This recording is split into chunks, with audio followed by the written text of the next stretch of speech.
Okay, Walter, just to be cool. Okay, so we're about to get started. Walter, if you're ready. Yes, I'm here and I'm Okay, ready. Okay. great, great. Hi, everybody. Thank you for taking time today to join us. My name is Brent. I'm from SpotGamma, and I have Walter with me. Walter runs Trade to Win and specializes in futures trading, and particularly using the Bookmap trading platform. So I'm gonna cover Market Gamma here briefly, and then we'll have Walter get into the displaying liquidity and how you can trade futures um, around the various levels that we provide with SpotGamma. Interesting day today. I'll just comment. We had that 2950 as a key level due to the amount of open interest there, and we saw quite a slide lower on some. They assigned the reason to some vaccine news, but obviously that liquidity drawdown is how quickly that liquidity sort of disappeared was a little bit concerning, and we seem to actually trace all the way back down to the zero gamma level, which was around 2910 in the futures, and Walter can kind of touch on that briefly. But we really need to hold that 2900 level to keep any type of positive gamma intact. I think if we sort of break that level, you want to be wary of buying dips. I sort of mentioned that in tonight's note. Um, Obviously, from a disclosure purposes, I'm not personally registered with any government body here in the United States and cannot offer investment advice. I do offer, obviously, data and research, and hope to supply everyone here with that data so that they can make their own investment decisions. So for many of my subscribers and most people on the list are probably fairly familiar with this concept of market signals and options-based market signals. We have we provide start every day to people, and these are key support and resistance areas, as you know, that are based on open interest in the S&P 500. The S&P SPX options is a very, very large options complex, and market makers use futures to hedge their options position, and that's how this plays into, obviously, as many of you already know, the options signals and options levels, and for the ES futures. So to touch on very, very quickly, total market gamma, what that means, and then these call and put walls, which are the support and resistance zones.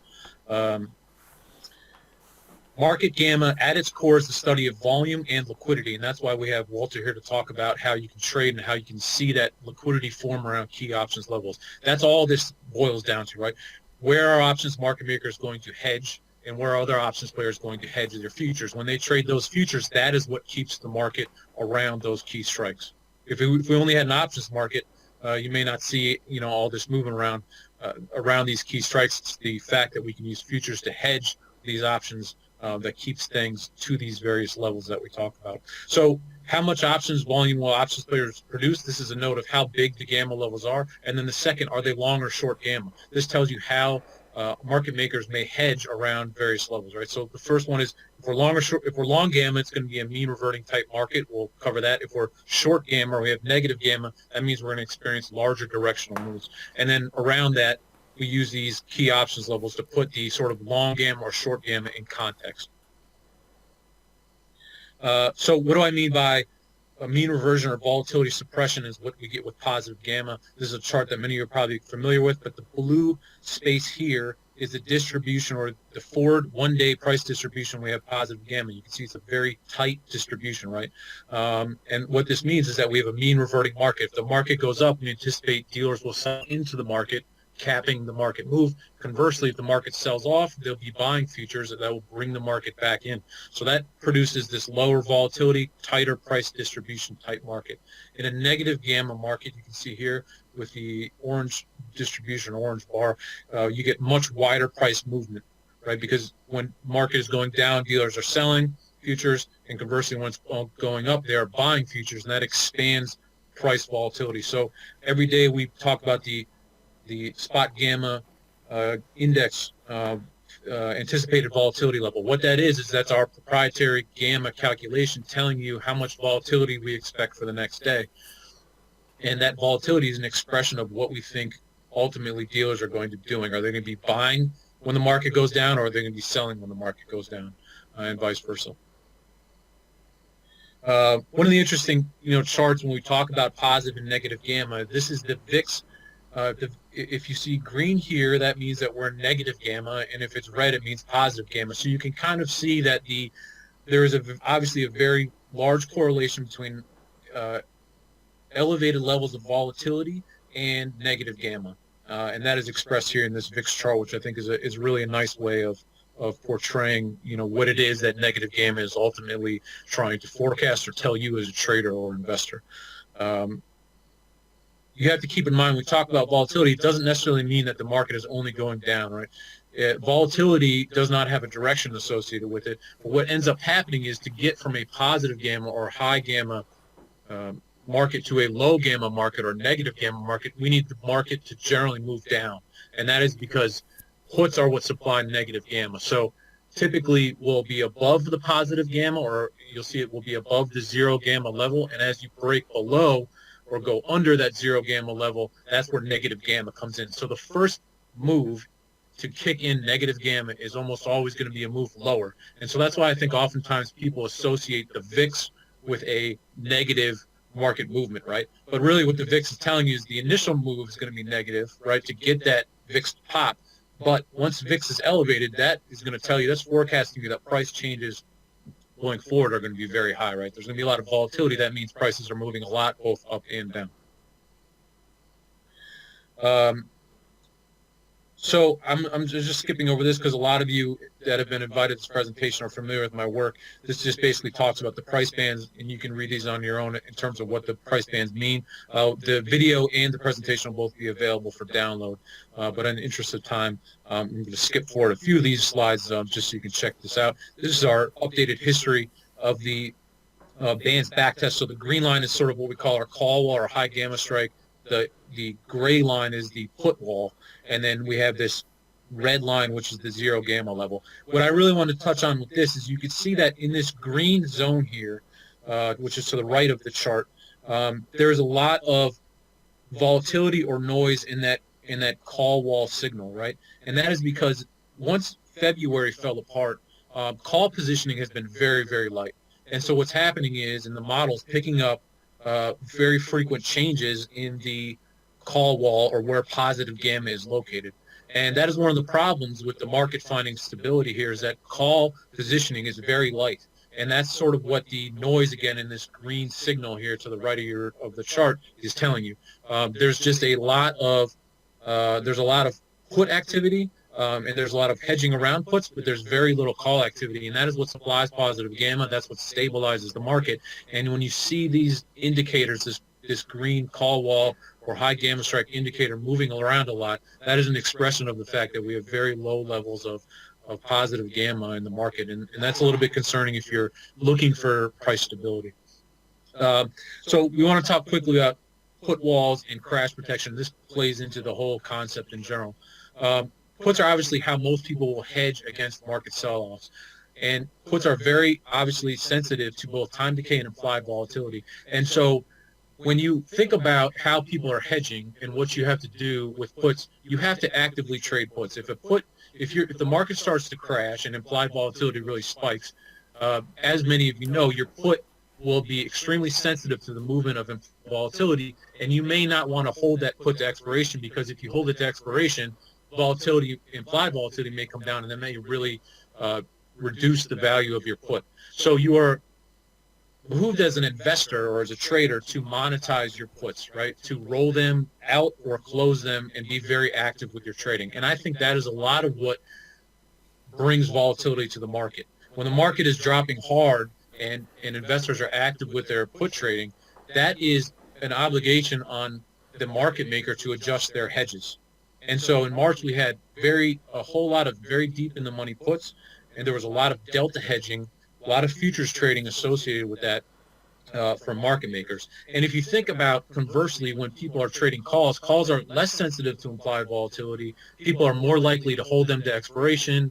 I want to stay long these calls. There's a little bit less decay, right, because they're not as sensitive to implied volatility. And also, when the market's going up, implied volatility is not usually doing that much. So more likely to hold a call for a while or be more comfortable maybe with the risk associated with the call than you are in puts when the market's really crashing, implied vol is going through the roof, and you need to be more active.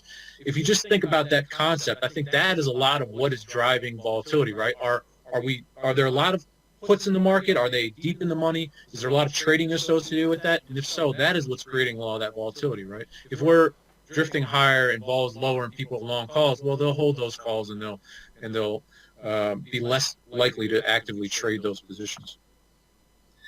So, we talked about puts. This chart is just showing you sort of this idea of the gamma cycle, right?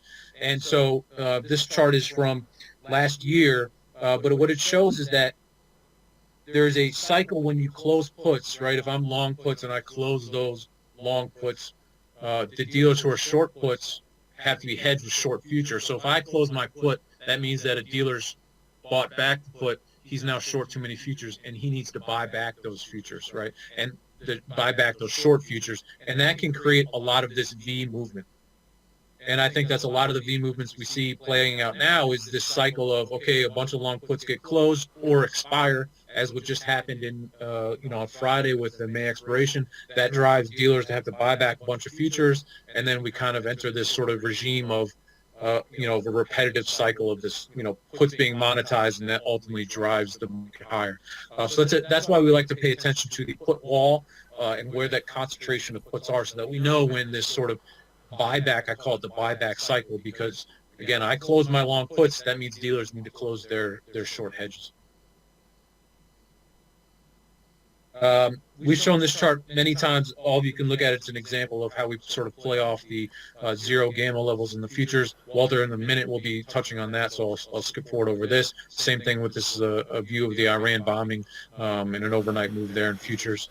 And so if you're interested in the SpotGamma research, these are the levels that we provide every day. And for subscribers, I know that you see this email every day. All of these levels that you see here are imported into the Bookmap trading software. We're working on the ability to import into other futures platforms as well. And this is not a Bookmap specific presentation, but Bookmap does an excellent job of displaying liquidity, and Walter's going to touch on this and show it, and that's why I think it's such a valuable tool. But all of these levels are imported into Bookmap, and what we're going to be showing you today is how liquidity forms around many of these key levels that that we produce for subscribers. This is an example, this is the February example. Again, many of you have seen this before. It's on the homepage of our website. But when we break zero gamma, this is ultimately what happened in the February crash or the February drawdown. Again, most of you are probably familiar with this. We'll be taking questions afterwards, and you can always email me if you want to dig into this. But in the interest of time, I'm going to step forward over this slide as well. So one of the big things we're going to be talking about today are absolute gamma levels. And what we're doing here is we're looking at the open interest in the S&P 500. We're aggregating every single strike in all expirations to figure out where the largest, not just open interest, but where the largest gamma pockets are. And there's a key difference here. If we just look at open interest may be largest in a strike that is way, very far out of the money, right? The largest put position in terms of open interest may be at the 2,000 strike in the S&P. That's irrelevant to where we're trading today, right? So when we weight the contract by gamma, you get the chart that you're seeing here. Gamma is largest for near-term expiration and also at-the-money options. So when we weight it by gamma, it's really starting to sort of, I say, put some meat on the open interest, right? It's telling you where the relevant open interest is. And we expect these areas to be large, to have large levels of liquidity and or active areas of trading, as Walter's going to touch on in a minute. So in this case, obviously, we had here's the 2,900 strike. This chart is from a couple of days ago. It's relevant today. 2,900 strike has a lot of gamma. We expect that to be a support or resistance area because as the market gets near this strike, there's a lot of trading activity associated with this level. And then obviously as you move down, there's other strikes that have large areas of interest. So if we're going to set a trading plan for today, and what you'd see in Bookmap is the 2,900 level, 2,925 and 2,950 would show up as key gamma levels and key areas of interest for you as a trader, be it futures or options. These are strikes that you want to pay attention to. So just to give you a quick example, this is the Bookmap platform, as Walter's going to be touching on. But this is a very interesting overlay that will show you as an introduction into Walter and his piece of presentation of how we will see these key levels that I produce mapped in Bookmap and how they may show up in the futures trades for the day. So here you can see in the white block in the center of the chart the key levels that we put out for the day. So you have your absolute gamma level, which is this chart here. This is the largest absolute gamma level. So in this case, it was 2,800 for the day. High gamma strike is where the most positive call positioning is. And then we have the zero gamma, which is where gamma flips from positive to negative, and you can see how liquidity shows up and the market reacts to all these various prices. So these levels here under the spot gamma column, which is all the way to the right of the gray screen, are the imported levels. So there's a CSV file that can be imported into Bookmap, which shows you all of the various levels that spot gamma here sees as important to note on the trading day. And we see many instances of how liquidity forms and shows up around these various levels. And that is what my friend Walter is here to talk about. Again, Walter's from Trade to Win. And he is now going to show you, using Bookmap, how these levels play out, how one might perceive the liquidity that shows up in the futures market that are related to the spot gamma levels. Walter, if you're ready, you want to take the screen share and show your screen or whatever may be best for you there? Thank you, Brent. Can you hear me? Sure. I can, yes. So hello, good afternoon and good evening, ladies and gentlemen. Welcome to our presentation. Thank you, Brent. And what I would like to do is now to show, based on Bookmap, how SpotGamma and Bookmap works fantastically and fantastically together. Allow me first to say that trading futures, equities and digital currencies involves substantial risk of loss and is not suitable for all investors. Past performance is not necessarily indicative of future results. Webinar and documentation are intended for educational purposes only. Let's connect Brent's presentation with the visualization trading platform Bookmap. You will see that both worlds ties perfectly together. The primary intention of trading is, of course, as you know, is to making money. And I want to show you that Bookmap is telling every trader in real time what a liquid market is doing and what it intends to do. And SpotGamma levels indicate possible turning points combined with liquidity in Bookmap. That's absolutely exciting, as you will see in a few minutes. A few words about Bookmap for those of you who are not familiar with this platform. Allow me to spend 5 minutes just to give a very brief overview about Bookmap. Conceptually, Bookmap is built from the ground up to be an order book and order flow visualization tool. It is the best trading software which is able to simplify an overwhelming amount of data for the trader. The main difference between Bookmap and other trading platforms is that other platforms simply add sort of heat map to an existing DOM.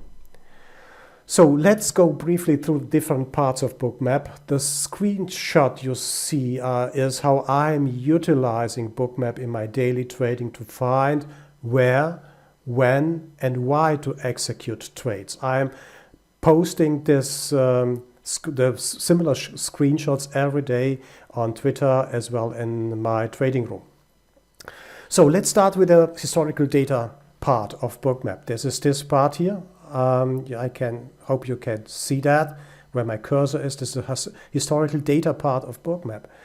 Along the trading data, historical visualization part of Bookmap shows the how I call it communication between the trader market, between the traded market, me. So the market is telling me every day and every minute, every second what he intends to do or what the market intends to do.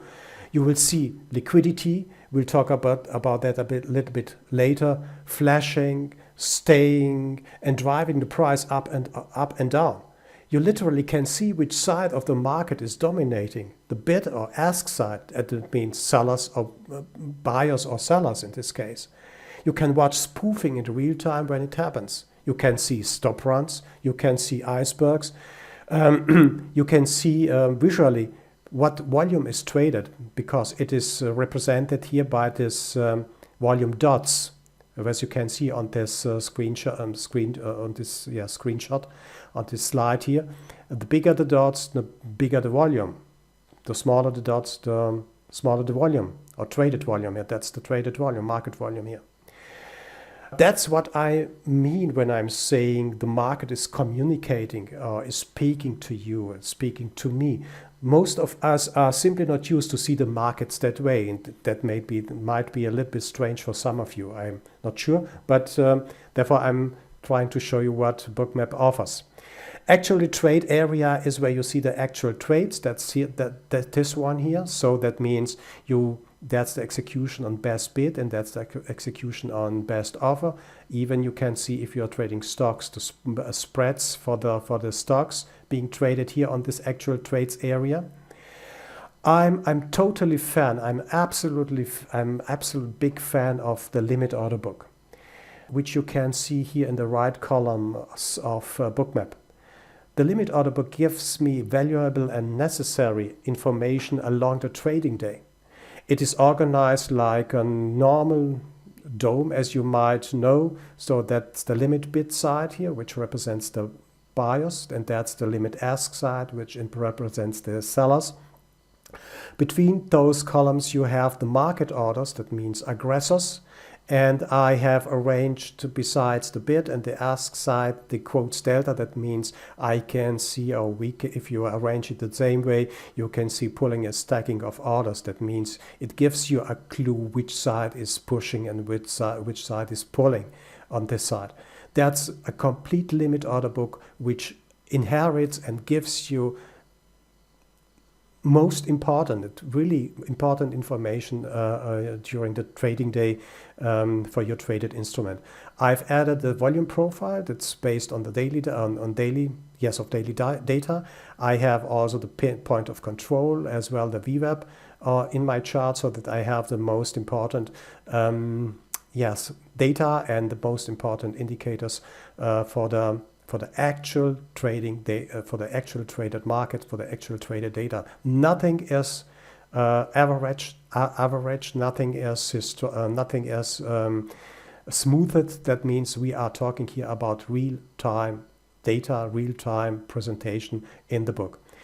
So below, the indicator panels are organized, or it's organized. That means what I'm showing here, this is the proprietary TTW Market Volume Pro indicator. All indicators you will see in the indicator panel below the chart, below the historical data and the actual trades charts of Bookmap, as well as the widget panel, which shows the numbers of and the visualization, the depiction of the indicator, if you have some. So you see traded volume here on the hit bid, on lift ask, for example, and the delta, the volume delta for this. At this moment when the market trades at that moment, that's the depiction and the presentation of the volume here. When it comes to additional and needed information, and then I'm coming to SpotGamma here, Bookmap offers notes columns, which means you can add your own labels, you can add your own levels to it, you can connect the levels with an alert, for example. SpotGamma levels are coming into this, also into this cloud notes. That means this is simply a text column which has all the information Brand is updating daily or every day. You can see that here in this column, and you can then mark them with a line, or even you can add an alert to these levels here in the cloud notes. Right, and real quick, Walter, those are updated every day, and what we do is we adjust them by the difference between the SPX and the front month contract. So I'm adjusting by about 6 points right now. So if the level is 29.50 in the SPX, you'll see the level will be a little bit closer to 29.44 in futures. Great. Yes. Thank you, Brent.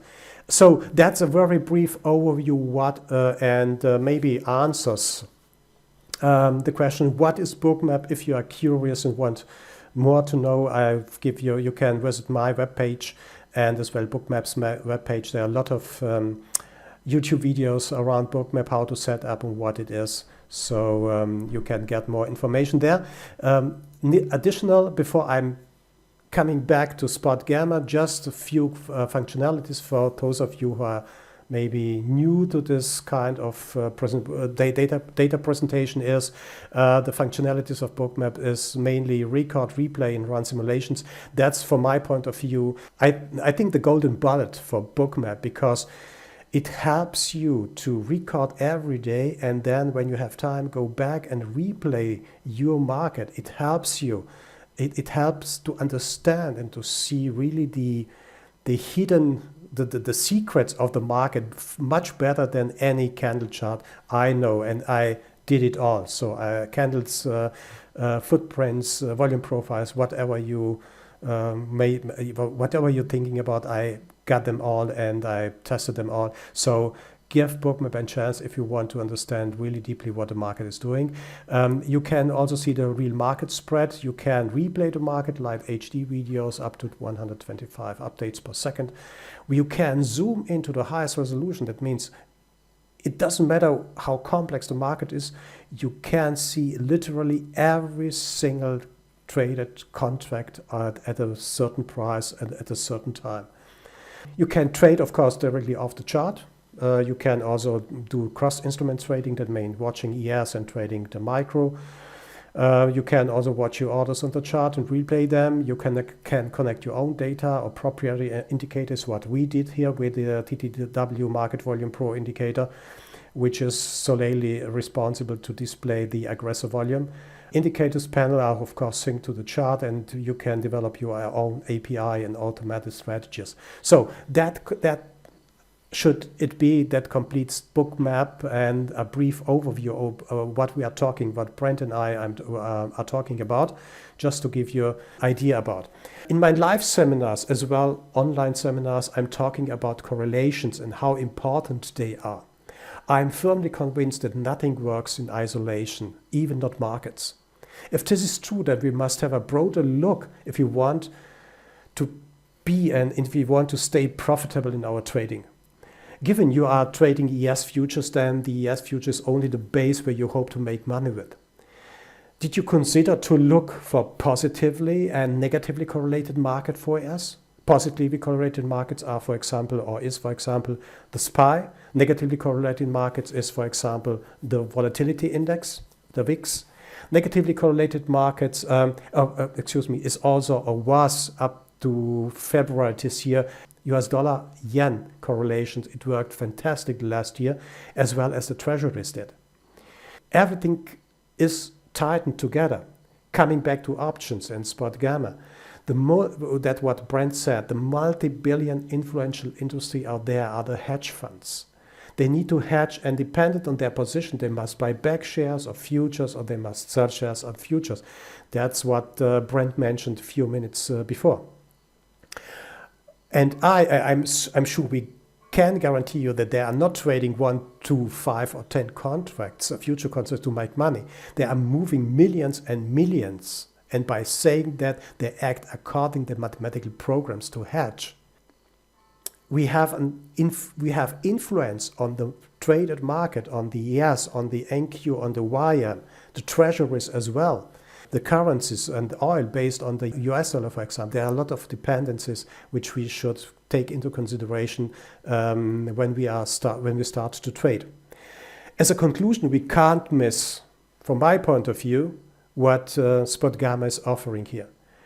We get an insight of option traders directly in Bookmap's chart. We understand the influence of option market makers, and that gives us an edge in trading. So when we get a complete picture about our trading market. The edge in trading starts with the liquidity concept of the market, and here I would like to spend a few minutes on this liquidity concept, as Brent mentioned before. I need a little bit to explain the liquidity concept in order to show then later how SpotGamma and Bookmap are tied together. As a Bookmap user, we are interested to see where possible market turning points are. One of the concepts we have is to use liquidity as our guidance. What I'm teaching and presenting is that liquidity is divided in 3 categories, or better, yes, if you want to call it priorities.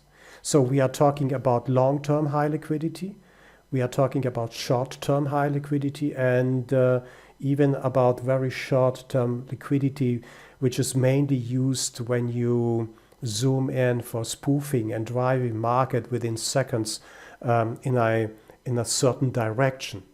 It is helpful because you know when you see spoofing, even it's very, very short time, extremely short, maybe 1-2 seconds or few seconds, you will understand what the market makers are intending to do. Well, what's their intentions? They need maybe cheaper price to buy, to start buying, and so on. On this chart, you see very well I don't want to talk about this very ultra short term liquidity here, but let's just speak about the long-term high liquidity and the short-term high liquidity. According to the Bookmap here, the limit order book you see on my right side here, it gives me very valuable information about the market and the market intentions, what the market is trying to do. You see here at the price of 29.45 and a quarter, 546 contracts sitting on the limit ask side. That means these are resting orders. And you see in this picture here, it started, I think it started long before the market opened, and at 9:30 Eastern time, 9:30 a.m. Eastern time here. That means this is a long-term high liquidity sitting there with a certain intention. There's a certain intention. These guys who are adding to this level here has a certain idea, certain trading intention, whatever they have. We don't know really the motivation for this volume here, but it's there. We should notice that, we should obey that. We can't ignore that. On the other side, we have short-term high liquidity. Excuse me, the long-term high liquidity is represented by this, in this case, in this picture, by this red, orange, and sometimes very, very red, dark red areas, which means this is a high traded area around 29.40, not at 29.40 level here. It was a repellent for the price here, for the volume, traded volume here. The market maker at that point wanted to trade lower in order to buy back here their positions, maybe to buy back and to start to buy the positions, to add to their positions here at that price, 27. So we are also talking about short-term high liquidity, which is only a short time in the book. And you will see that along the day, that's absolutely important because the short-term high liquidity is responsible for driving the price into a certain level, into a certain price level. It's only there for 1, 2, 3, 4, 5 minutes maybe, and then they cancel it. I mean, what you don't see here is as well important as what you see here at 29.35 level, 29.34 level. Here in that area, you see that the market maker actively canceled the liquidity here at that point. You maybe also notice or see this a little bit sharp line here, which divides this bright blue versus this dark blue area here. So they canceled. That means this is the canceling of contracts is an active process in the market. That's nothing which is done by chance. It's an active process, as well as the adding liquidity or stacking liquidity to protect a price level, to resist a price level, or to support a price level. So you see two things here: the short-term high liquidity, which is clear and visible here, but you see also that they cancel actively here the volume. And I'm talking about when I'm tweeting or when I'm talking about this liquidity or in my trading room or on the tweets, I'm talking about the business is done here, and at this point here, the business is done. So the market makers did what they wanted, and then they canceled, they stepped off of this levels here. The dynamic of liquidity can be understood. There is no doubt about it. It takes time. Though for a beginner there will be a lot of questions. For example, when is liquidity reliable? Which level of liquidity is reliable? What are the differences between resting liquidity in the book? All those questions comes up very fast when we are talking about liquidity, and be sure there are answers. There are quite good answers to these questions. Liquidity is a key concept, and I'm teaching and discussing this concept thoroughly in my seminars because they are extremely important to understand what the market is doing and where the market is heading to. To keep up with the direction of the market and to trade in the right direction. That's what we want. We want to be on the right side of the market and making money. Okay. And additionally, we are interested to see where and how the ES future market reacts on different levels based on the liquidity and SpotGamma levels. That's where SpotGamma comes in, and as Brent mentioned, it provides a service which is extremely valuable that tracks the SPX options data and provides these key levels for Bookmap. This key SPX levels often comes together with important ES liquidity areas, as mentioned before, and it's still, I want to stress this because sometimes you will, not sometimes, but very, very often, you will see that the SpotGamma levels comes together with liquidity levels. And at these levels, you will get a good understanding what the market intends to do. The value is that volume visualization makes it easier to understand the activities of passive and active traders, and that opens a completely new view and understanding in trading liquid markets.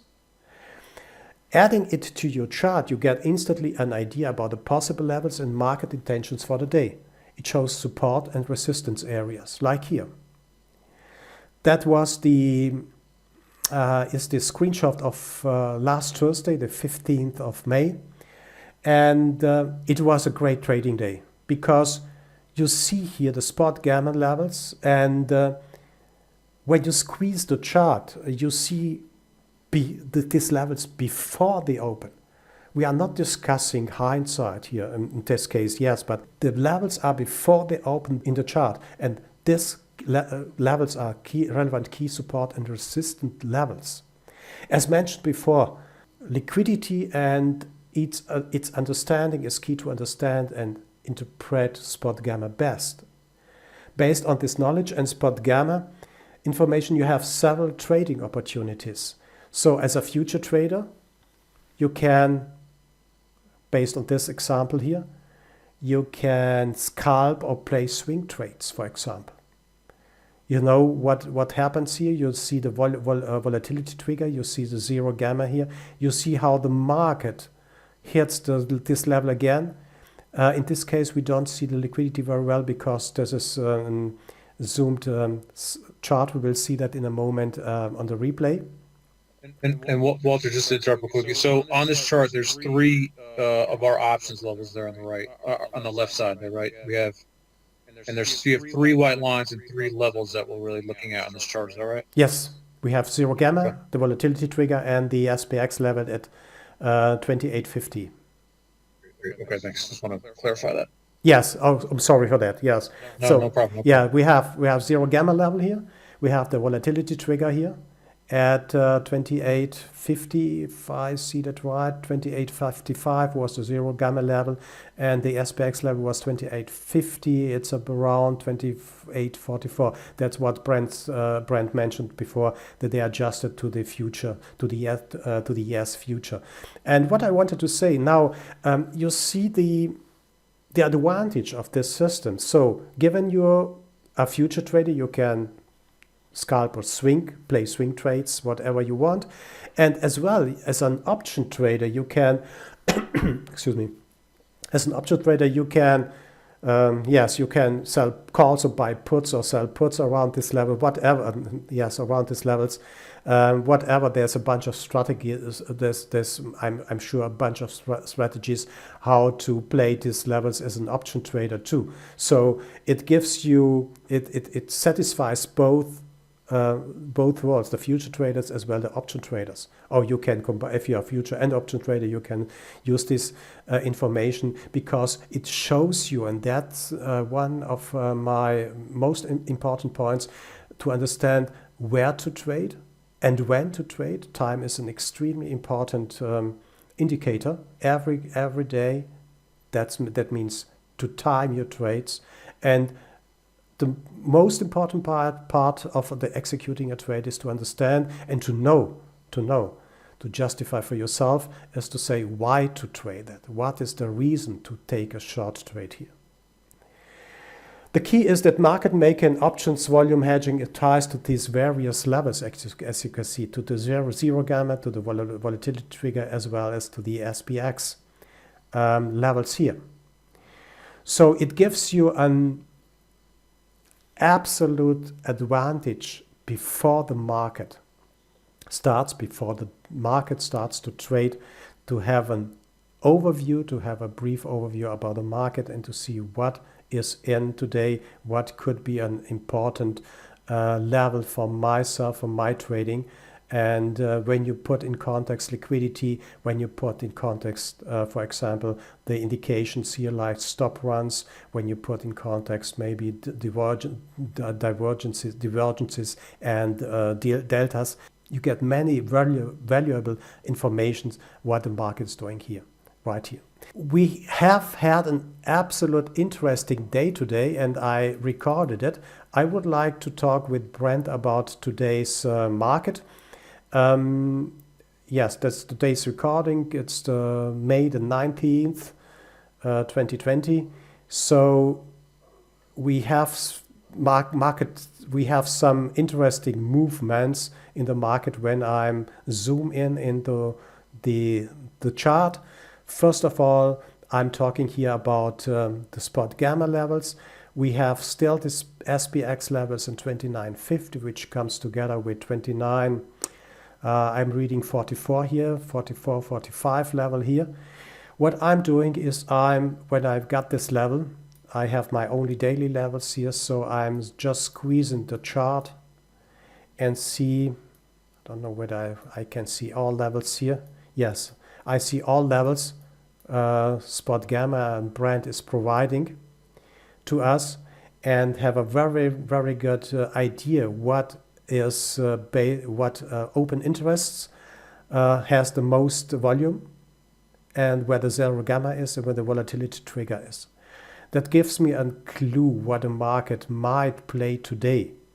It's not every day is like last Thursday, for example, where we get so clear, crystal clear signals of the SpotGamma and what the market's trading around these levels, for example. So what you see on my chart here on the left side, the very left side here are my daily levels here. And these gamma levels are coming in as cloud nodes from Brent, and they are, as mentioned before the open on your chart, so that I can finally adjust and draw in my lines here to stay alerted or to see what the market is doing then.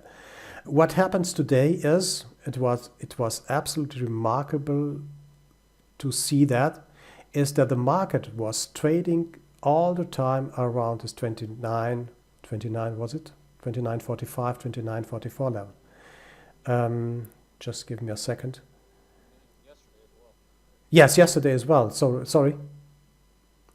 Can you repeat it? I can't hear you, Brent. That level was key sort of yesterday as well. I mean, we had a much larger rally to get to that same area of 29.50 in the SPX and 29.40 in futures, and that level again showed up today. It was a similar move pre-market where we were at 29.70 overnight and then 29.30 pre-open in futures, and somehow we sort of settled into that same range again, right around that 29.50 SPX strike. Yes, and when we zoom in, let me briefly just to give you an overview. Then I would like to try to zoom in and show you what happens at that levels. As we have a rotation, the first rotation here into this 29.45 level, then they broke up, and you can see that as a resistance at support level. So if it breaks above, it is first of all is first of all support level. If it breaks down, it is a normally resistant level. Then we have, I don't know what happened here because I was there was news about the vaccine okay. that trial that didn't go well, which is the excuse for. Okay, good. But up to this point, we see that this level acted famously, and we're very excited about how to for this level here. Let's zoom in. Let's try to zoom in here into this level here to see better what happened here. Yes. No, we don't see any. We see liquidity here at that point, and they break out of the liquidity to 56 level, and they're coming back. Excuse me, I have to switch off this one here. They can trade it back and forth. Yeah, the liquidity came up, it was broken, and then traded directly into this 44 area. What the TTW Market Volume Pro is showing you is, for example, stop runs. You can very clear see where the stop runs or sweeps happens, and they happened in this 29.44 to 45 level without any without significant liquidity around here. The liquidity was at 45 level here, and it was broken for 1-2 points here. That's all. That's normal, usual, because if you understand sweeps and if you understand stop runs, which are algo driven, they are a little bit more brutal at some points. So they are going through this liquidity like nothing, and they are then swinging back. That's the point. What we should obey and should have a look at the stop runs here, and this indicator is helping you to understand where the stop runs comes in and what they are, how to trade them. Good. Let's have a look. After this, we are still at 29.50 is still our support here, and what we have here is a sweep down. Maybe this was also point because I don't know what happens here. This was in news. You see very clearly the liquidities was on the 29.55 all the time, and you need, in order to break this liquidity, you need enough buyers to lift the offer. You have to go through this ceiling, you have to break the ceiling, you have to have enough buyers to go through this and to break this levels to lift the offer. We saw that yesterday, I think it was this phenomenal panic buying day where every part of liquidity was taken. So we have had a long day yesterday, and every part of liquidity was taken by the buyers. In this case, we have to watch the correlated markets and see what the VIX is doing, what the SPY is doing, for example. And we should also have to understand the market direction better, the market indicators like ADDs, for example, NYSE issues, and so on. Okay, coming back to SpotGamma, what was interesting there, they're traded around this level all the time. I don't know, Brent, I don't have any good explanation for that, but liquidity was there. They tried to protect here. Let me show that again. Excuse me. Yeah, the general idea here would be when you have an area of large open interest, you're getting a lot of trading activity, both calls and puts around that level. And so it becomes a natural, I like to call it a volume node, but basically you're getting hedging tied to that level on a short-term basis, right? So that's why you may see the market couldn't really pull away from that strike earlier in the day. That's why the market went straight to that level yesterday and kind of died out even after a large rally. And that's after the first breakdown here. It took a little bit of a longer time frame, but we eventually returned again to that strike. And I think the reason that is because you get this consistent, constant hedging that is tied to that level. Now, at some point, that hedging dies out, be it that orders are filled or risk is off, or it's also possible that just enough puts came into the market, or that sellers eventually just overwhelm the hedging activity. But you'll see that the price will come up and will mean the market will mean revert around this price. So if you look at that white line across is the key strike that we note, and you'll see that liquidity or the market return to that sort of liquidity node or center quite often. It keeps checking back into that level. Yeah, just coming back to our presentation here, Brent, yes, I would like to add this one.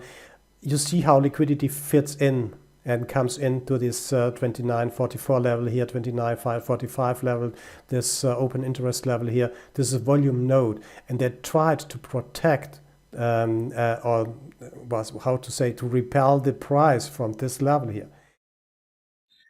And the thing too, I want to note that I find interesting is we're adjusting the SPX price to the futures level, right? So the liquidity 29.44 is a little bit of a weird place you would think for it to for liquidity to show up, right? It's not a round number or something along those lines. If what I'm saying makes sense. So what that is telling me is that the players that are active at this level are tied to a 28.50 strike in the S&P, right? That is one of my signals that it may be the market making or options related volume, because again, 29.44 is a little bit of a strange strike for the market to sort of revolve around. Yeah, that makes sense. Yeah, thank you, Brent. But anyway, the added liquidity to 45, 44, 45 level here, you see that. And what's interesting is that the first attempt was to drive market, to drive the price lower. And you see this, how to say, what it says, this break or this hole here. That means the business was done for. At that point, the business was done for the market makers, and when they see that the price is coming back, that they're buying spikes, not on the volume was quite low at that point here. They are added liquidity again around this level. They added liquidity again, and then suddenly, and that's what makes the trading so exciting and sometimes not predictable. This is a stop run, a buy stop run or a sweep into this 54 area. I think they wanted to catch some stops here, and then that was, I think that was the final move up to fool the people. Right. To fool the people. You can't do anything against these stop runs. They are algo driven. They are based on external events, news, tweets, whatever. It's not possible. You see how liquidity disappears immediately around this stop runs here. I think from my experience, this was really a buy stop run to catch all stops here. And when you catch all stops, it goes in the opposite direction. Revert. Yes, it's exactly. Now they're traded around this 25 level again. You see how liquidity is coming up around this around the levels here. It's not quite exact to the tick, but you see what they are doing, what they did before here at this level, and then this stop run happens, this buy stop run. So their stops are hit, and they must be executed market immediately. That means the price is coming down, and they are trading around for, let me say, 21. 10 minutes, around 10 minutes at this level again, maybe with the hopes to save what they can save and to keep the price around this open interest level. And then the last point, they broke down. There was no hope for the market to keep the price or to keep the close into this 29.44. So I don't know what the market is doing right now, but it doesn't matter because I stopped the recordings here to be prepared for the. We're down around 29.10 in futures. Okay. Last time I checked, 115, which is actually the zero gamma level in this case. Yes, I think the zero gamma level was or is. Let me just have a look here. When you look here on my screen here, zero gamma level is about 29.07. We're down in that area, in that neighborhood now. And so to this point, I think one of my philosophies around these levels is that the open interest comes out every night, and so at the very first set, when trading opens in the morning, is when the gamma data is cleanest, right? Because we know where most people are positioned, and there has been no volume taking place for the day. So what I mean by that is that we know where basically everyone's positioned at 9:30 in the morning. And then as the day goes on, people are buying and selling contracts, news is coming up, levels are adjusting, things are moving around, so that by the end of the day, the signal starts to deteriorate a little bit. And so if it's not a big level, you will see that oftentimes the liquidity will go to that level in the morning, and then by the end of the day, the market will drift and other things will happen.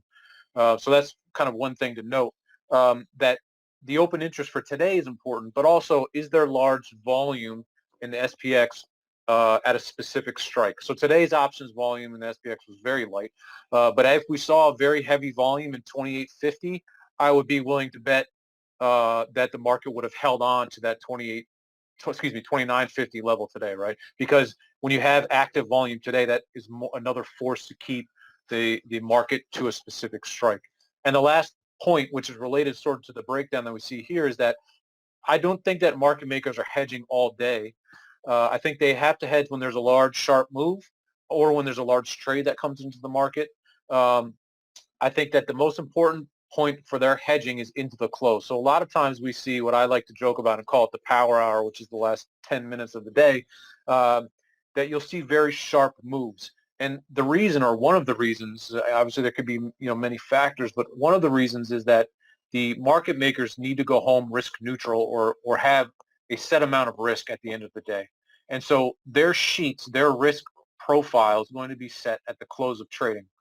They are going to have a clearing firm or risk managers looking at their sheets, their runs, looking at their risk and saying, hey, why are you short so many deltas? Why do you have so much exposure here? They don't want to have that happen, right? Because again, 4 o'clock New York time, the cash close, 4:15, the futures close. That is when the risk is snapped for the overnight. So they need to be, they need to have their risk squared away by the close. And so that's why oftentimes you see these big futures moves, right?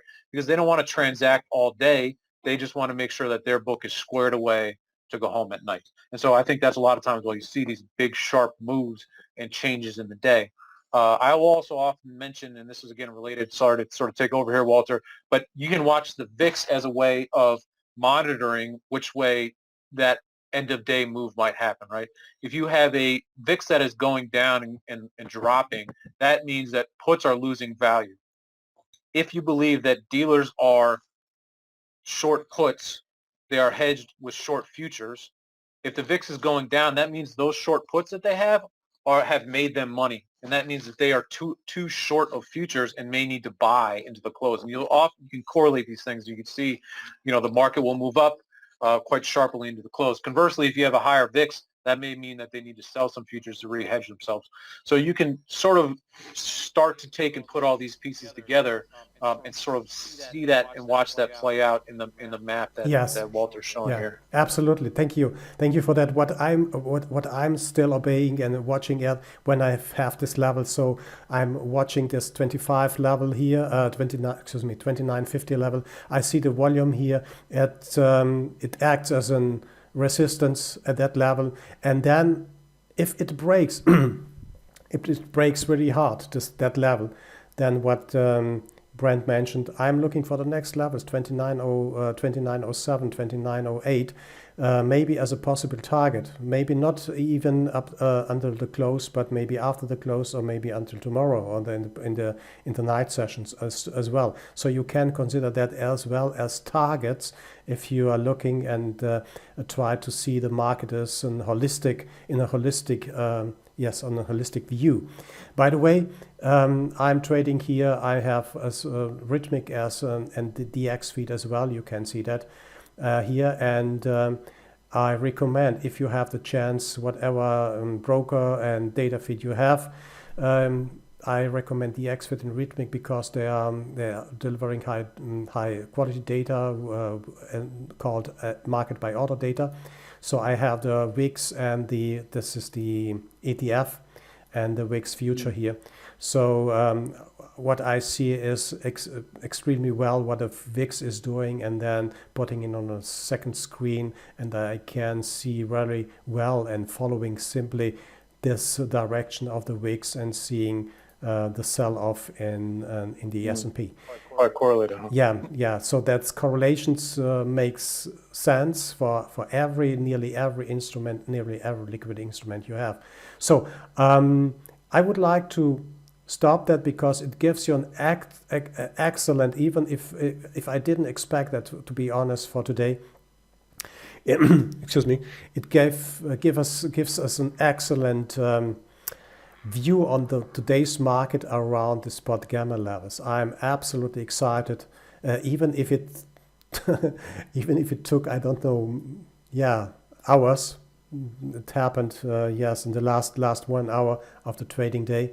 Even if it happened after a few hours of boring and watching and this levels here, it was exciting to see how this levels comes tied in during today's trading, and that everyone who is watching, understanding what is really displayed here in the order book and on Bookmap, could have had a nice close into this day of about, what you said, 20, yes, maybe 20 points. That's a great outcome. That's a great profit. Okay.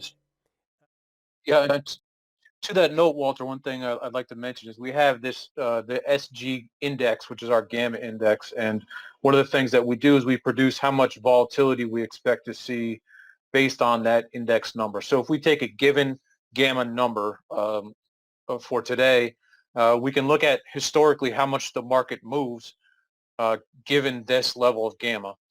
And we have enough data points now that we can create some forecasts around 1-day volatility or 5-day volatility. So quite interesting. Yesterday, the forecast was for, I believe it was 2.5 or 3% of volatility, and that just means movement in the market.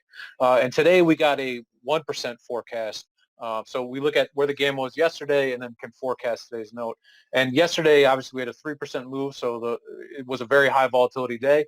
And today, the forecast was for a 1% move, and we had exactly a 1% move. And so that's another thing to consider in the levels when you're mapping out your ranges for the day. If you look at that expected move, and again, that's in the daily emails, you can then sort of map out a plan and say, hey, given that the anticipated move for today, or one standard deviation move, is, let's say, 1%, that lines up with the 2950 high open interest strike. That may be a good target for me to sell or to short. If that makes sense to everybody. Absolutely. Great. And so I'm sorry, Walter, real quick too. We've opened up the chat. You can enter in questions, and Walter and I will be more than happy to take those questions if you want to start entering them now. And sorry, Walter, I won't interrupt you again. That's okay. Just want to show you only 2 slides before I'm finishing here. Is you can add SpotGamma levels into Bookmap very, very easy. It's a straightforward stuff here. Nothing to work around to what needs a really, really long time. It's only maybe a few seconds, maybe 1 minute.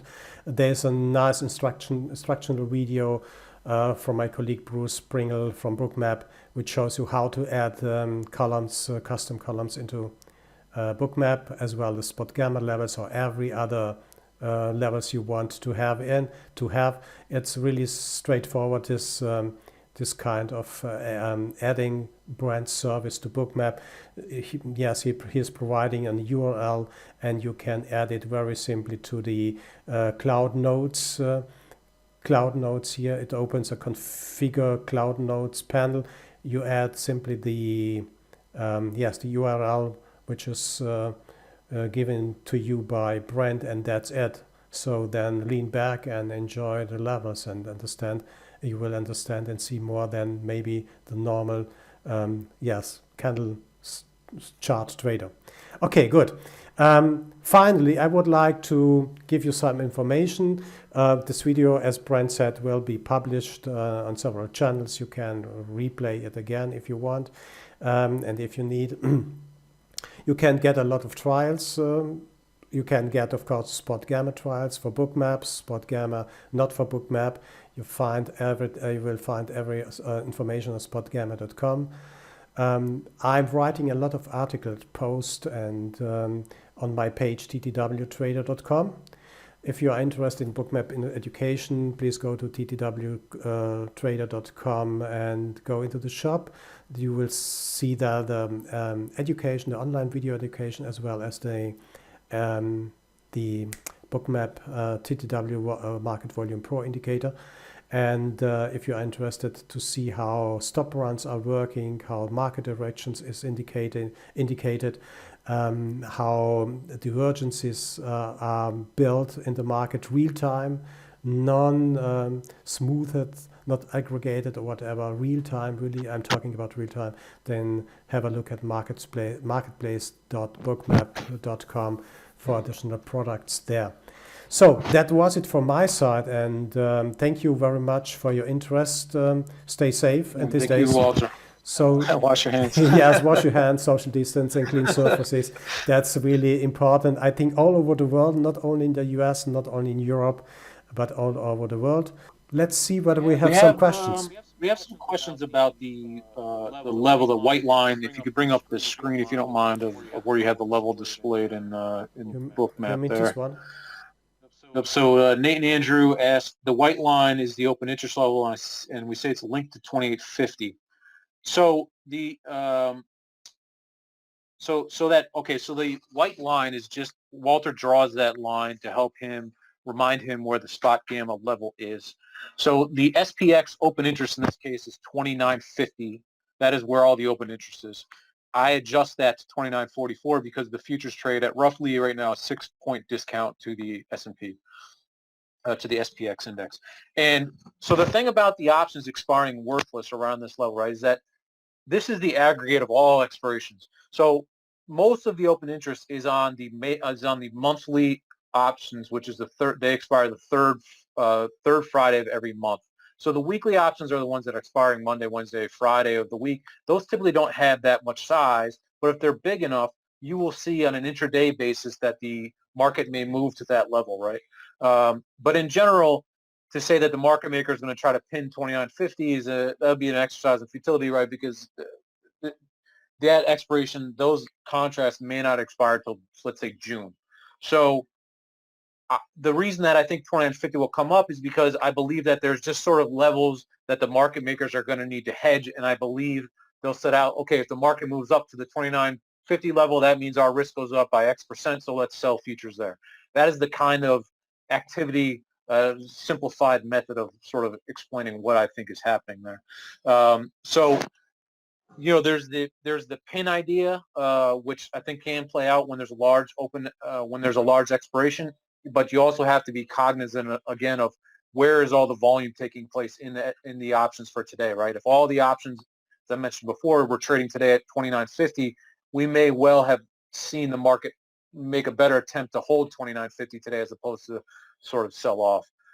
So everything is kind of a cycle, right? There's the day cycle and what volume is taking place today, not just from market makers. I mean, you can't explain all movement simply by options market makers, dealers, right? But there's also this monthly cycle. Where's the big open interest, for the month, for all the months combined, and then also where's the activity for today? So I hope that answers the question about the white marks on the chart.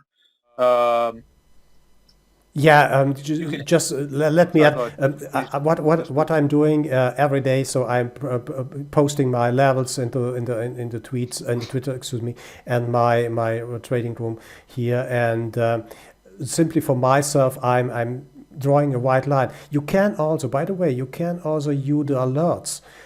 It's quite simple. Let me show you that here. So if you convert the cloud nodes, which is which we need because we want to have this data dynamically added to the cloud nodes here into Bookmap. When you simply switch off or switch to custom nodes, then you get this label too. But then now you can, when you click on this label, you can add notifications like alerts, or you can add your own sound files to these levels too. So if you do that, just let me. And while you're setting that up, one thing to mention: the notes that I put out in the email and on the website, those are just the SPX level. The only adjustment that I currently make for futures is for this Cloud Notes application because I know people are trading futures using these notes. So if I send an email, my morning or night email that says 2850, that's not a futures adjusted number, obviously. Okay, great. Just to complete that, so if you want, when you receive ones before the open Brent levels, you can also switch very easily the notes from cloud notes to custom notes, as you can see on my screen here. And then you can click on the label. You see here's note C2945, add notifications, and then when the price hits this level 2944, for example, then you get a sound. Why I'm not doing that is, first of all, it's a little bit disturbing all the time when the price is hovering for 10 minutes around this price level 29 for 44. Yes, it's simply disturbing because it sounds too much, too many times around this level. So I'm not using that, but it's simply possible if you want to be prepared for the day to give an alert to this zero gamma level, or what level you have or you want, or yes, Brent is providing. So, and you must think about that. You must think about to switch back because for the next day you will have then the you will have the wrong links then, or you want to get the cloud notes then into your bookmap. That's all what I wanted to add to this question. Great. One thing too, that this is recorded, this presentation, and so we will be sending it out to everybody. That was one of the questions here. Yes. Okay, so we have a few questions about the SG index and the idea of how that may work. So I'm going to show a quick slide there on that, if I can.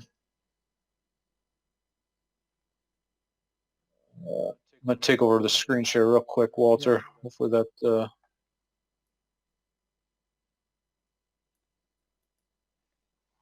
not break anything. Okay.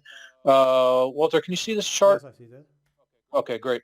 So what we're looking at here is so we call this the SG index, which is just a proprietary calculation of gamma. It's similar to notional gamma, the GEX as everyone calls it, but I made a few tweaks that I think were important and show some very promising results. So when I talk about the one-day forward return, what we're doing is we're plotting, this is the daily GEX from 2018, or the daily SG index, excuse me, with that given return for that day. And so you can see as the gamma index moves lower, more negative, that forecasts a much larger, wider price distribution, right? So today we had a positive 0.5 or 0.6 gamma index, and that you could see that when we have that 0.6 index, those days are typically not very high volatility, right? The one-day returns are all packed pretty tight, and the more positive that number gets, the more positive the SG index gets, the tighter the returns, right? The more gamma there is, the lower the volatility is. And then you can see that there's this sort of sweet spot around -1 where there's a very large amount of very wide dispersion in movement. So yesterday we had a -1 return, or excuse me, a -1 SG index, which implies a much wider distribution. If you do the math on that, it's about a 2.5%. One standard deviation moves 2.5% in the index. So that implied that we would have a very volatile day yesterday. And then today is a positive 0.5 SG index, which implies just a 0.9 one standard deviation return. So this is the information that I'm using to say this is how you can project what type of day it's going to be, right? If you know going into yesterday that we're forecasting a very high volatility return, and the first level that is of importance is 2950, and we're only at 2875, well, there's a decent chance that we may make a run at that level. That may be where you decide to put your stops. That may be decide where you want to try to short the market, right? And so using this price distribution can factor into your trading plan along with whatever else you may consider. It may help you decide which levels you really want to play. You know, do I want to leave a runner on if we break 2900 and then keep that to 2950? All these different kinds of things. So I hope that helps to explain the that level a little bit. There's not an upgrade path for the Bookmap. It's simply a Cloud Notes CSV link I send you that can be imported. James says Amuda options. He's been using Bookmap for a while. Yes, there's plenty of resources. We can talk about Gamma. There's things on the websites. There's a couple of videos on our YouTube channel I can send you that you can watch that give a very kind of in-depth presentation on the nuts and bolts of Gamma, and I'm obviously happy to answer any questions around that. So Nate asked if we could see an example of what the 3 triggers look like preceding a large bull move. I'm not entirely sure what that may mean. I don't know if that was for yesterday. I do keep a history, Nate, of our move. So if you want to email me, that's info@spotgamma.com. I can touch base with you on that. The daily mails are not adjustable for futures, only the SPX level. That's correct. So I only send out the SPX level Bookmap because I know it's futures traders. I will do the adjustment. So once you subscribe to SpotGamma and/or Trade to Win, we send you a login, and then you also are automatically subscribed to get the daily emails. A couple questions around what products. So I only do the ES SPX complex right now, and that is because the options market is such a has so much volume related to the volume in the underlying, and so that is why I focus on the S&P. The Nasdaq does not have as much options volume, although I think that is beginning to change, and so that is something that I'm looking at. In the S&P we'll have 5 or 6 levels every day that we can watch. I think in the Nasdaq we'd probably end up maybe with 1 or 2, and the same goes for crude and gold and some of these other products that I think we can look at and find, okay, there's 1 or 2 very important levels, but there's not going to be as many as, say, 4 or 5 levels that I think matter. Because at the end of the day, it is about open interest and gamma relative to the underlying volume.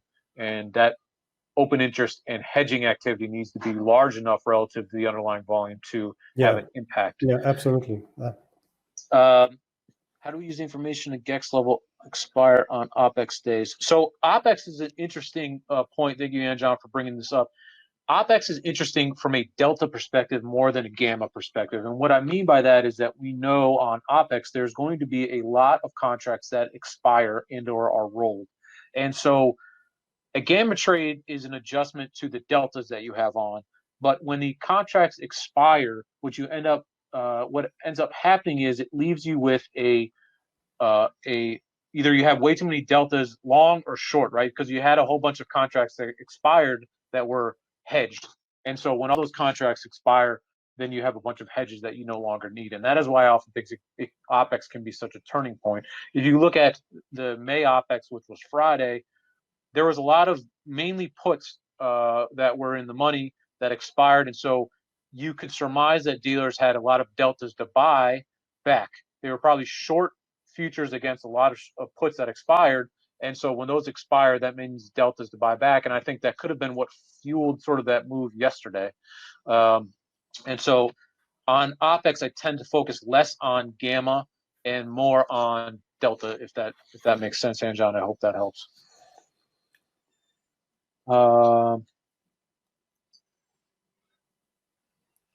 So the put wall, just to focus again, put wall is not just where the most puts are, it's where the most negative gamma is. The high gamma strike is where the most call gamma is, and the put wall is where the most negative gamma is. And again, we want to weight the open interest by gamma because it tells you, it puts some meat on the bone, so to speak. It weights the contracts. And that's what we're really doing with the put wall and call wall. If hopefully that answers Peter's question. Sorry, everybody, I keep screwing up the distribution chart. I will practice. I'll practice the webinar software for the next one. For example, apart from today, Nate, we have several examples I can send you. I have screenshots. If you look at Walter's Twitter, as you mentioned before, he posts a whole bunch of levels almost every day with the gamma levels and ranges to look at. Treasury futures is another interesting market I do intend to look at. David,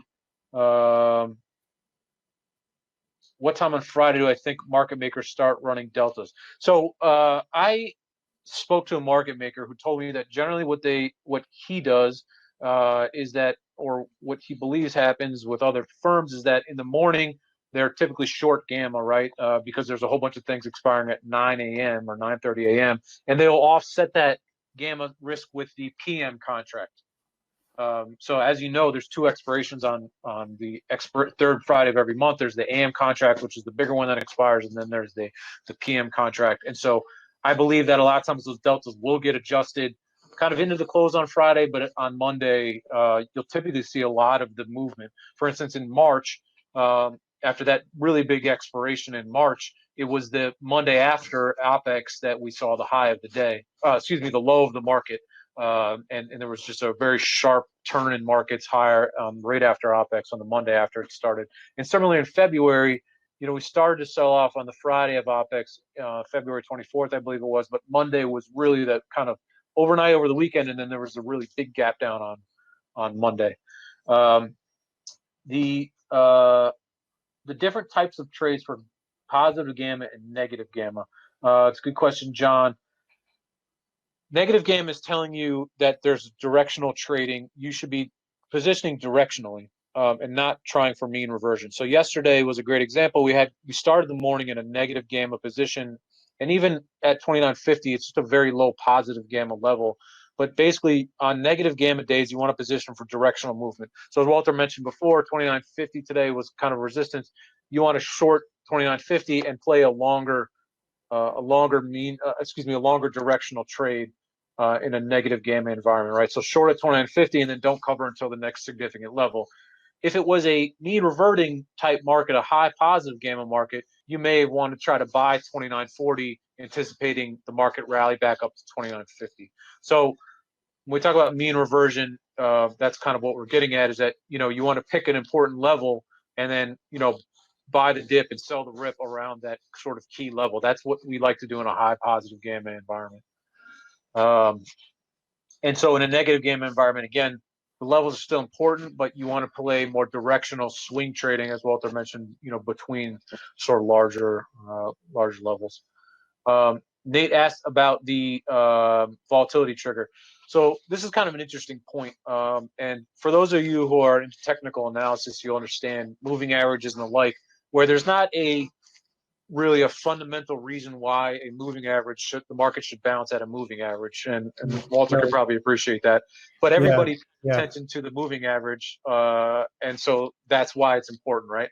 And the zero gamma level is a very interesting similar concept, because at zero gamma, technically there shouldn't be any trading, right? Zero gamma is telling you that that market makers don't have any hedging. They have no axe to grind at zero gamma, right? And so when I was originally building this concept, I built the volatility trigger as the level that actually mattered. But what I found was, in my brief presentation there, you could see instances where the market seems to react to the zero gamma level. My only real feeling is that, well, people pay attention to zero gamma, and that is why the market moves around that level. The volatility trigger was my original mark of where the market should transition between a positive gamma environment and a negative gamma environment. And so I build an algo. I have an algo that essentially stress tests the market and finds out where sort of the last pocket of futures liquidity should appear, that serves as a function, as almost like a gate between positive gamma and negative gamma, if that makes sense. So in my model, volatility trigger is the real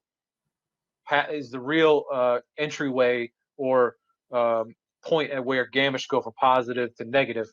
But I started to include the zero gamma level because I just saw the market would react uncannily to that level as well. So that is why those two levels should rhyme and mimic.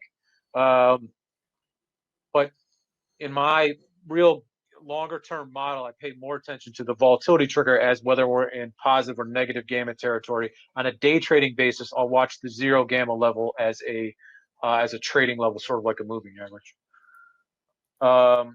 A question about call put delta skew. In the model, I really just sort of keep calls positioned as dealers are long calls and short puts. And so from that perspective, there's a skew there because that's what the sort of a model assumes. And I hope that answers your question, Shashank.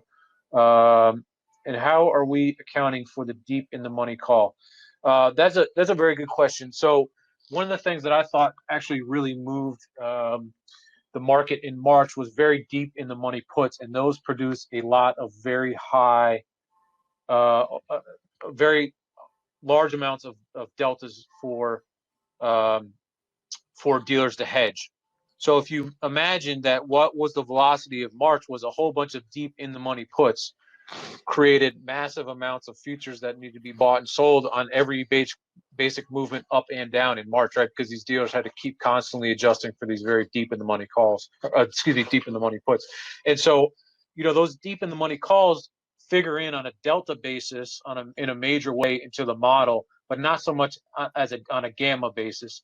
It figures in on a gamma notional basis because obviously if the market moves higher, well, there's some trade adjustments that need to be made, from a dealer's perspective. And so on a day-to-day basis, if you watch the gamma number, the notional gamma number, those deep in the money calls will be sort of incorporated in there. But more important are, what the large gamma strikes are in terms of where I'm looking on a day-to-day basis. Where the deep in the money calls really come into play and where they really factor in again is on the expiration, because again, when those deep in the money calls go away, that creates a delta gap, a hedge sort of underhedged, overhedged adjustment, so to speak, on Monday. Like we just had this on Friday. So to answer that question again and be more succinct, the deep in the money calls, deep in the money puts, I pay more attention to those on a OPEX situation. However, we do monitor total delta in the market. And so if there's a deep in the money call, that tells us, okay, deltas are really high right now,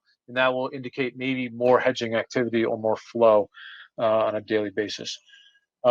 Zero gamma and zero gamma and neutral gamma are the same thing as right. Kyle says if we're positioning an SPX vertical spread, would I use the zero gamma or the volatility trigger as my short? Generally, those contracts should be in the same neck of the woods. There should be maybe 10 strikes between them. So depending on how far on time you're going, I would just pick maybe the mid between those two levels. If you're trying to trade off, say, today or tomorrow, I would have more confidence in the volatility trigger functioning as support and resistance than I would the zero gamma level if I was day trading. I hope that answers your question, Kyle. Did I get everything here? I hope so. Walter, I know it's late for you there. Sorry? I hope I got all the questions, making sure there's nothing else here. I know it's late for you there. Okay. So again, I'll send out the dispersion chart to everybody who is on the list today. This is the scatter plot of how we calculate the gamma index. And I think we're all set. So I want to thank everybody very much for their time. I know we spent a lot of time here going through all of these different levels. If anyone has any questions for Walter or myself, we'll send out a replay recording, the scatter plot, and then as well as links to Walter's fantastic services, a link to his Twitter account where he posts just tons of content and tons of information about how he's trading. And then, as always, you guys have my email, info@spotgamma.com. And so, again, we appreciate your time. We'll let Walter go to bed because I think it's like 2 in the morning there or something. Poor guy. No, it's not so late. But anyway, thank you very much, Brent. Thank you very much to being your guest here. And if there are any questions around Bookmap, and what I can do here is showing I'm placing every day, or when I'm around, when I'm not on holiday or whatever vacations, I'm posting my levels, which comes together with the SpotGamma levels every day on Twitter. You can follow me there. You can comment that if you want. So I saw a question which was to post a random chart for how this zero gamma is working random day. I'm posting that every day. You will see a tons of pics, of screenshots there on Twitter. So don't hesitate to ask me or Brent if something is not clear about that. So that's all what I wanted to say. I'm open for every question. Contact me or Brent. We will come back to you. as soon as possible. Thank you. Great. Thank you, guys. Everyone have a good night, and we'll talk to y'all soon. Thank you. Bye-bye.